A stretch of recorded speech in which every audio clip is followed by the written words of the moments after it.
कई बार ऐसा देखने को मिलता है, जो ज्यादा भगवान का पूजा पाठ करता है वही सबसे ज्यादा दुखी होता है, जबकि कोई नास्तिक आदमी जो भगवान को नहीं मानता, कभी पूजा पाठ नहीं करता, कभी संतों का संग नहीं करता, वह सबसे ज्यादा सुखी जीवन जीता है। यह सब चीजें देखकर कभी कभी तो ऐसा लगता है कि भगवान ही गलत है, भगवान का न्याय ही गलत है। यह कोई कहानी नहीं है, ऐसा हर किसी के साथ होता है। प्रिय भक्तगण, आज के इस वीडियो में हम आप लोगों को इसके पीछे के कारण के बारे में बताने वाले हैं। भगवान श्री कृष्ण ने स्वयं इसका उत्तर दिया है। आखिर ज्यादा पूजा पाठ करने वाले लोग दुखी और परेशान क्यों रहते हैं? इसका उत्तर भगवान श्री कृष्ण ने श्रीमद् भागवत गीता के माध्यम से बड़ी स्पष्टता के साथ बताया है। प्रिय भक्तगण, हमारे चैनल पर आप सभी का स्वागत है।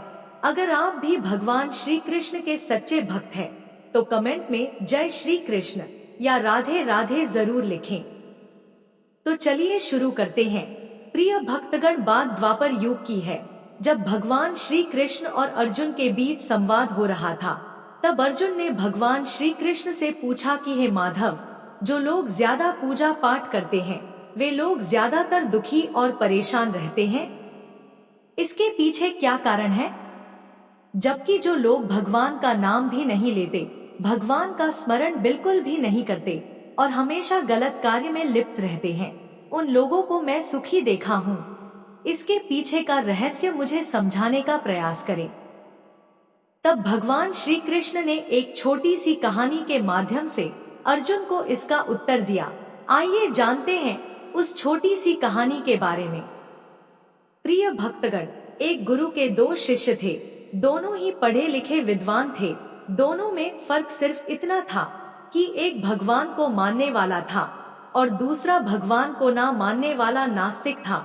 एक ऐसा था जो जहाँ पर भी भगवान की कथा होती थी, जहाँ भी सत्संग होता था, जहाँ भजन होता, वहाँ दौड़ के चला जाता और भगवान की पूजा पाठ करने लगता। दूसरा शिष्य इन सब चीजों से काफी दूर था। वह शराब पान भी करता था, वेश्याओं के साथ गमन करता था। सारी बुरी आदतें दूसरे शिष्य में थी। एक दिन क्या हुआ, एक शिष्य शराब पीकर अनाप शनाप बोलते हुए रास्ते में पैदल चलते हुए अपने घर को जा रहा था। अचानक उसको रास्ते में पैसों से भरा एक बैग मिल जाता है। उसकी खुशी का ठिकाना नहीं रहता।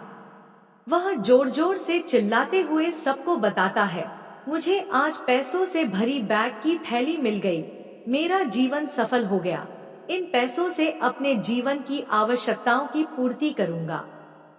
वहीं दूसरा मित्र मंदिर से भजन करते हुए अपने घर को जा रहा था।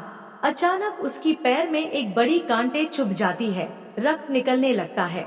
ठीक उसी समय दूसरा शिष्य भी वहीं पहुंचता है और हंसते हुए उसको बोलने लगता है, क्यों, तुम ही हो ना जो सबसे ज्यादा पूजा पाठ करते हो, भगवान का भजन करते हो? क्या दिया तुम्हारे भगवान ने तुम्हें? मुझे देखो, मैं कभी मंदिर नहीं गया और ना ही मैंने कोई भी काम अच्छा किया। मेरे घर में भगवान का मंदिर भी नहीं है। मैंने कभी अपने घर में सत्यनारायण का कथा नहीं कराया, भगवान के सामने कभी माथा नहीं टेका। फिर भी मैं कितना संपन्न हूँ, अमीर हूँ। मेरे पास पैसों की कोई कमी नहीं है। सबसे ज्यादा सुखी जीवन मैं ही जी रहा हूँ। अच्छे शिष्य को उसकी बात चुभने लगी। उसने मन ही मन विचार किया, हाँ, यह तो सच बोल रहा है। मैं कितना पूजा करता हूँ और वह कुछ नहीं करता, फिर भी कितना सुखी है। इतना सोचते हुए वह अपने गुरु के पास चला जाता है और यही प्रश्न गुरु से करता है। गुरुजी मुस्कुराते हुए बोले, भगवान जो करते हैं अच्छे के लिए ही करते हैं।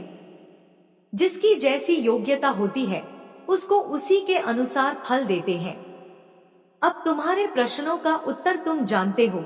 भगवान ने तुम्हारे पैर में ही क्यों चुभाई कांटे और उसको पैसों से भरी हुई बैग क्यों मिली?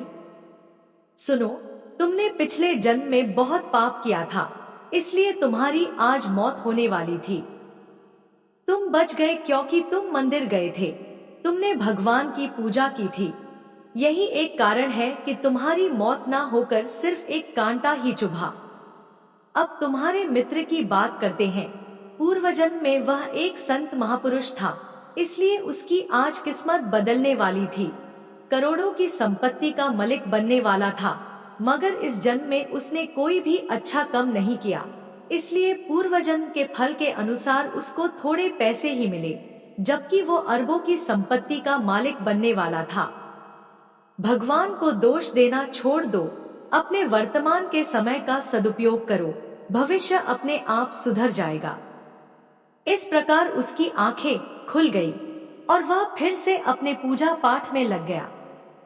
तो दोस्तों, आज के लिए बस इतना ही।